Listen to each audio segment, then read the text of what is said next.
자, 함께 볼 말씀 고린도후서 5장 17절. 우리 한 목소리로 함께 읽겠습니다. 시작. 그런즉 누구든지 그리스도 안에 있으면 새로운 피조물이라. 이전 것은 지나갔으니 보라 새 것이 되었도다. 아멘. 아멘.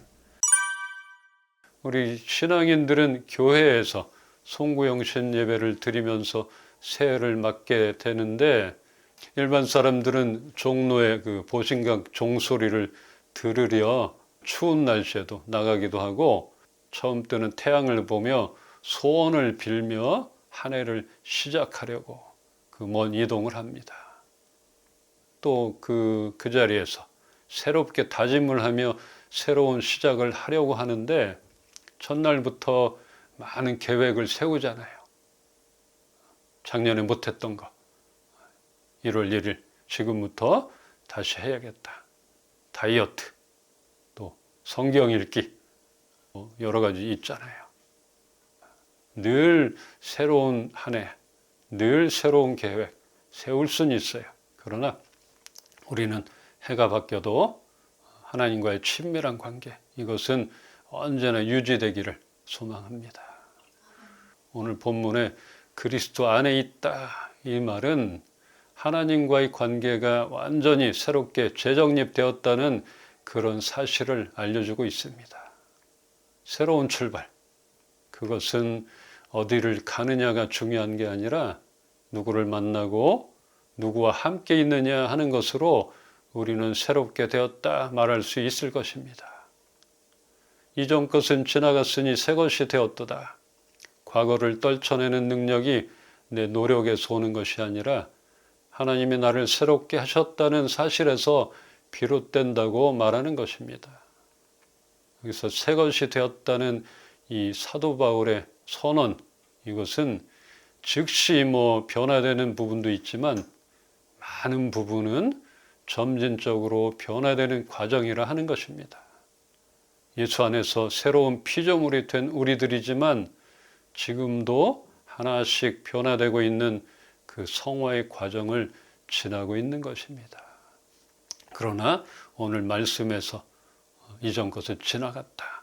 죄가 우리를 다스렸던 그 신분에서 우리는 죄가 더 이상 우리를 다스리지 못하는 하나님, 예수 그리스도 그 편으로 신분이 바뀌었다. 이것만은 변함없다는 것을 기억하기를 소망합니다. 그리스도 안에 있으면 우리의 인생의 위치가 바뀌는 것입니다. 우리가 얼마나 잘하느냐의 문제가 아니라 어디에 속해 있느냐의 문제인 것이에요. 그래서 우리가 어느 곳에 있든지 항상 예수 안에 있는 그런 사람, 그 범위를 떠나서는 안 된다는 것이에요. 저희 아들 예찬이가 독립을 해서 이제 정리를 다 하고 교회를 정하려고 집 가까운 교회를 2군데 갔다 왔다 그래요. 그래서 엄마 아빠 만났을 때 어디를 정해야 될지 이렇게 상의를 했어요. 바로 옆에 있는 한 곳은 청년 예배를 토요일에 드리는 곳인데 아들이 교회 현관문을 들어서자마자 새로운 얼굴이 왔으니까 막 시선 집중에 많은 사람들이 과하게 반겼다고 합니다. 이게 뭐지? 막 부담스러웠던 것 같아요. 아주 큰 온누리교회, 순복음교회가 아니니까 한 100여 명, 200여 명 돼도 새로운 청년들은 알잖아요. 또 예배 중에 그 찬양도 열정적이고 또 새로운 청년 소개하는데 또 이렇게 세워가지고 환영을 해줬다 그래요. 근데 일단은 우리 아들은 시선 집중되는 것을 무척 힘들어합니다. 우리 아들이 모태신앙의 교회에서 자랐고 또 제 아들이잖아요. 목사 아들인데 이 정도로 어려워하는데 낯선 동네에서 교회를 정하려는 사람들이 처음 간 교회에서 이런 주목을 받게 된다면 어떤 마음이 들까? 성향상 좋아할 사람도 있을 것입니다. 그러나 부담감에 교회 문을 들어서는 게 어려운 사람도 있을 것이라 생각이 됩니다. 이렇게 너무나 따뜻하고 반갑게 맞아주고 좋아 보이기는 합니다. 또 다른 교회, 이제 찻길 건너에 있는 그 전통적인 교회를 갔는데 거기는 주일에 청년 예배를 드리는 곳이었어요. 아들 개인적으로는 이곳이 더 자기한테 맞다고 합니다. 일단은 시선 집중 끌지 않아 좋고 황금 같은 토요일 오후에 교회를 안 가도 되잖아요. 청년들에게 토요일 오후가 얼마나 중요해요. 근데 저는 개인적으로 첫 번째 교회가 좋다고 생각이 드는데 자기는 아니라, 자기 스타일이 아니라 이렇게 얘기했어요. 여러분은 어떻습니까? 여러분은 어디가 좋을 듯해요? 각자 성향에 맞게 첫 느낌은 그랬지만 어떨지 모르잖아요. 그 교회가 전통적인 분위기 아니면 너무 과한 환영, 부담스러움 이런 것이 첫 인상이겠지만 결국은 교회는 하나님 안에 있는가? 하나님이 기뻐하시는가? 하나님 말씀을 잘 따르고 가르치는가?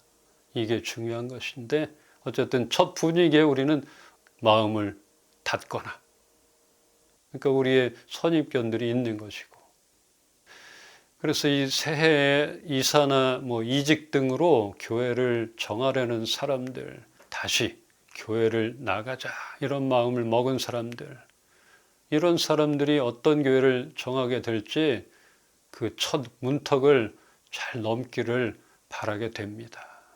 거부감 때문에 안 가게 되고 정말 믿음으로 기도하고 남편 이제 손잡고 끌고 교회를 들어섰는데 나 도저히 이게 못 오겠다 이런 마음이 들 수도 있잖아요.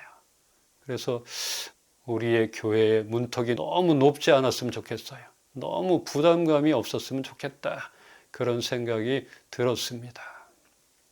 교회를 정하는 것 너무나 중요하지만 어렵다 여겨집니다. 성도는 교회 안에 있으면이 아니라 언제나 예수 그리스도 안에 있어야 안전한 것입니다. 교회 안에 있어서가 아니라 예수 그리스도 안에 있어야 우리의 신분이 우리가 안전하게 보호가 되는 것입니다.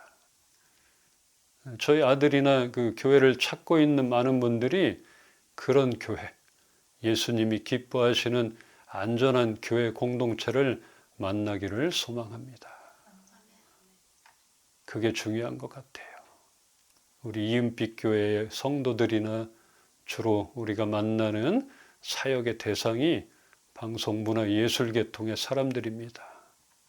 어려서부터 교회 생활을 해왔지만 이쪽 방송일, 이쪽 일을 하는 사람들은 주의를 지키는 일이 쉽지가 않습니다. 일의 특성상 공휴일이나 주일에도 일을 해야 하는 그런 입장이에요. 배우들이 그렇고 또 아나운서가 그렇고 방송 스텝이 그렇고 방송국은 쉬지 않잖아요. 영화 찍는 거 쉬지 않잖아요. 참 어려운 것 같아요. 주 5일째 근무 이 남의 얘기인 것 같습니다. 이런 사람들이 자신이 자라온 교회가 아닌 객지에서 교회를 정하는 일은 너무나 어렵습니다. 아까 얘기했잖아요. 왜 그런가? 먼저는 주목을 받게 돼요. 또 등록을 권하게 됩니다. 또 교회 봉사를 요구하게 되고 또 가장 중요한 것 주일 성수를 강조합니다. 주일을 지켜야 됩니다. 제가 청년 때만 해도 그랬어요. 주일을 안 지킨다는 것 이거는 큰 죄라고 여겨졌고 심지어 직장 때문에 이렇게 주일을 못 지키게 됐습니다. 이러면 직장을 그만둬야지 축복을 받는다. 그리고 믿음으로 직장을 내려놓으면 하나님이 복을 주셔서 더 좋은 직장 구하게 합니다. 이렇게 설교하고 말씀을 들었어요. 그랬던 적이 있어요. 그러니까 혼란스럽잖아요. 근데 나에게 주신 여러분을 각자에 준 달란트 그거는 다르잖아요. 일부러 주일 안 쉬는 직장을 구하려는 이런 성도는 없잖아요. 어쩔 수 없는 것이고, 그러나 하나님이 우리에게 주신 달란트, 그것은 다양한 것이고 그곳에 보낸 이유가 있다고 여겨집니다.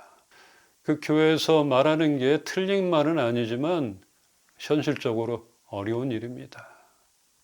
우리는 일이나 사정으로 인하여 교회 안에, 공동체 안에 있지 못할 수 있지만 어느 곳에 있든지 예수 그리스도 안에 있어야 합니다. 그러지 않으면 우리는 안전하지 않은 것이에요. 그러나 혼자 그 신앙을 지켜나가기가 쉽지 않아요. 너무나 어렵잖아요. 그러기에 더욱더 말씀을 가까이 하고 더욱더 무장해야 하는 것입니다. 그리고 교회를 찾아 공동체 안으로 들어가려는 노력이 필요합니다. 이것도 겸해야 되는 것이에요. 한번 교회 문턱을 들어갔다가 허걱하고 나올 수 있지만 그래도 나에게 맞는 공동체, 그 안에서 우리가 신앙이 자라는 것들을 보게 되는 것입니다. 우리 지난 토요일 날 26년 이은빛교회 첫 봉사활동으로 연탄 배달을 했습니다. 소식 듣고 달려온 배우들도 있고 또 방송 일을 하는 그런 예술인들도 있었어요. 그리고 후원금으로 동참한 많은 분들이 있어서 풍성한 나눔의 시간이었습니다. 이렇게 방송문화예술 현장 속에도 다양하게 봉사하는 그런 많은 크리스천들이 있다는 사실에 놀라게 됩니다. 부디 직업으로 인하여 신앙을 잃지 않기를 바라고 하는 일 가운데 여러분들 그 일 가운데 탁월함을 부어주셔서 선한 영향력을 끼칠 수 있기를 소망합니다. 참 치열한 그런 현장이잖아요. 탁월함이 없으면 살아남을 수가 없잖아요.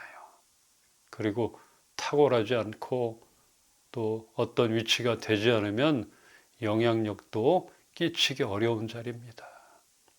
그러나 자리는 하나님이 세워주시는 것이기 때문에 믿음을 잃지 않기를 소망해요. 그래서 정말 그 직업의 특수성 때문에 신앙을 잃어버리는 친구들 많잖아요. 그런 청년들, 그런 분들을 위해서 정말 기도하게 되고 더욱더 우리 믿는 자들이 모여서 또 함께 선한 영향력을 끼칠 수 있도록 나누고 또 이렇게 보호해주고 그러길 소망합니다. 오늘 본문 고린도후서 5장 17절은 새로운 피조물이라는 표현을 통해 단순히 좋은 사람이 된다는 그런 의미가 아니라 하나님과의 관계가 완전히 새롭게 재정립되었다 말하는 것이에요. 이전 것은 지나갔으니 우리의 이전 것, 아직도 무겁게 쥐고 내려놓지 못하는 것이 있다면 우리 모두가 던져버립시다. 이전 것은 지나간 거예요. 우리를 누르는 것, 우리가 잡고 있는 그것들을 내려놓읍시다. 하나님이 이미 끝낸 것을 내가 계속 붙잡고 있는 그런 바보 같은 그런 반복을 하지 않기를 바랍니다. 하나님은 벌써 끝낸 것이에요. 그런데 우리가 잡고 있는 거 있어요. 내가 너를 사랑한다. 너는 나의 자녀다. 이런데 자꾸 내가 거부하는 게 있잖아요. 나는 사랑 못 받은 것 같은데요. 뭐 이럴 수도 있는 것이고. 그러나 하나님은 우리를 사랑하시고 우리를 새롭게 빚어주셨습니다. 이 사실을 잊지 않기를 소망합니다. 누구든지 그리스도 안에 있으면 그는 새로운 사람인 것입니다. 옛것은 지나갔고 이제 새것이 되었습니다. 한 해가 바뀌고 달력이 넘어가서 새것이 된 것이 아니고 26년 뜨는 첫 해를 태양을 봐서 새롭게 된 것이 아닌 것이에요. 우리는 예수 그리스도 안에 있는 정말 옛것이 지나간 새 사람이 된 우리의 신분인 것입니다. 이것을 잊지 말기를 소망합니다. 이제 다시 시작된 26년도 하나님 경외함을 목표로 삼은 우리 이은빛 식구들입니다. 올해 목표 삼았잖아요. 지난주 설교에서 우리 올 한 해는 하나님 경외함에 초점을 맞춰봅시다 했잖아요. 이 목표, 하나님을 경외한다면 우리가 세우는 계획들, 이 모든 것이 하나님을 고려하지 않고는 계획을 세울 수가 없잖아요. 이게 중요한 것입니다. 그래서 여러분들 각자가 하는 일 가운데 어떤 일을 하든지 간에 새롭게 된 우리 모두 예수 그리스도 안에서 충만한 공급을 받아 우리가 먼저 차고 넘치길 소망하는 것이, 우리 것을 막 퍼주고 내가 고갈되는 게 아니라, 갈급한 게 아니라 우린 항상 충만하길 소망해요. 그래서 흘러 넘치는 것으로, 필요한 것으로 잘 흘러보내기를 그렇게 소망하고, 세상에서 정말 선한 영향력을 끼치는 우리 모두가 되기를 주님의 이름으로 축원합니다. 아멘.